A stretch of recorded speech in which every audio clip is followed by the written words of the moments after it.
time people ask me about when I'm taking a meditation workshop or anything, people ask me, will you be giving recordings?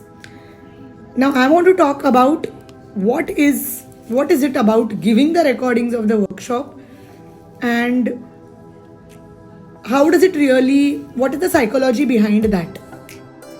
The purpose of a workshop is to be present there. When I attend workshops as a student, whether I attended Jack Canfield's workshop about 3 years ago, and when we used to have in-person workshops, no one would give recordings, right? Now, after the online evolution began, a lot of us started taking the recorded versions, whether it is video recordings or audio recordings. But one thing which I observed with a lot of my students, and which could be the case with you, is this, and it will really blow your mind. So whenever I used to give the recordings and I used to follow up with students that, yes, did you do the workshop? Did you listen to the audio? They used to say, sorry, I have not yet found the time. I have yet not done it. Now, a lot of times when we buy stuff, we don't take time out to watch them. Okay. Now, let us take, for example, you are doing a meditation workshop with me and I also give you the recording. What's actually going on in your mind? So they would not be very attentive in the workshop, which means they were not in the present moment in the workshop, because they knew I'm going to give them the audio. And after receiving the audio, they don't watch the audio because they feel, okay, I've already done the workshop. So it hampers both the things.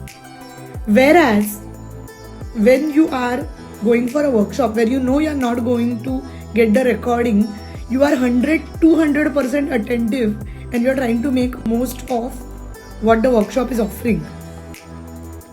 Now, a lot of times when people ask me, will you be giving recording? My standard answer is no, because I want you to be present in the workshop. I want you to be there.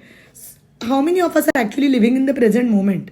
Because I receive more client requests for future, which is tarot card reading and angel card reading, and past, which is past life regression. But how many of us are really wanting to stay present and make most of it? There are so many of us having sleepless nights, worry and anxiety about how future is going to be. And then there are so many of us who are thinking, oh, I wish I hadn't taken that decision 10 years ago. I wasted too much time thinking about this. I think this is something I did wrong. Or, someone has been so bad to me and I feel so bad about it. Which means they're either stuck in the past, repenting, or they are living in the future, constantly worrying about the future. But how many of us are staying in the present moment, are enjoying this day, are making most of what is happening right now? So I always believe that be in the present moment. And when you are in the present moment, you will be able to really make the most of your life. In fact, when people meet me, people with whom I have not spoken for a long time, or they often meet me, and when they look at me with the peace I am living in, they always ask me that, are you not worried about the future? Are you not worried of what will happen later? Or they will even tell me things like, come on Ashwini, you should be fearful about this. You should fear, you should be worried. How come you're not worried? And my answer to them is, this is exactly how the reverse programming works.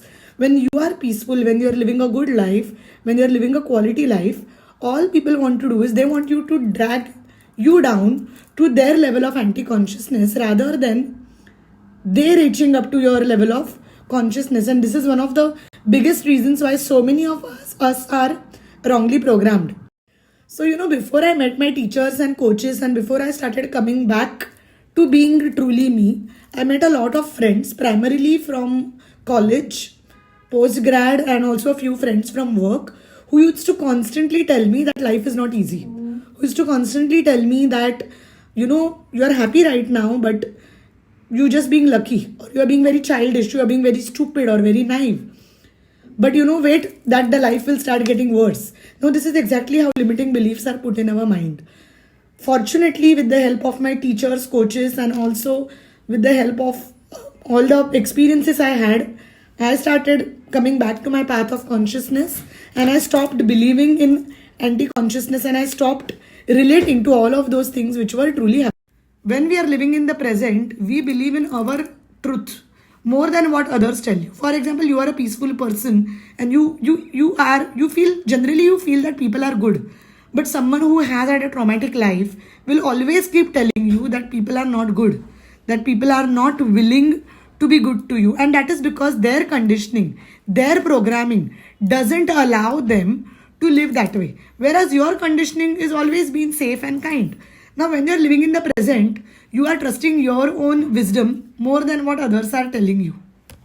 So, of course, that is about present. I hope you all resonate with this video, and thank you once again for joining the Ascension series with me. Have a lovely day. Thank you.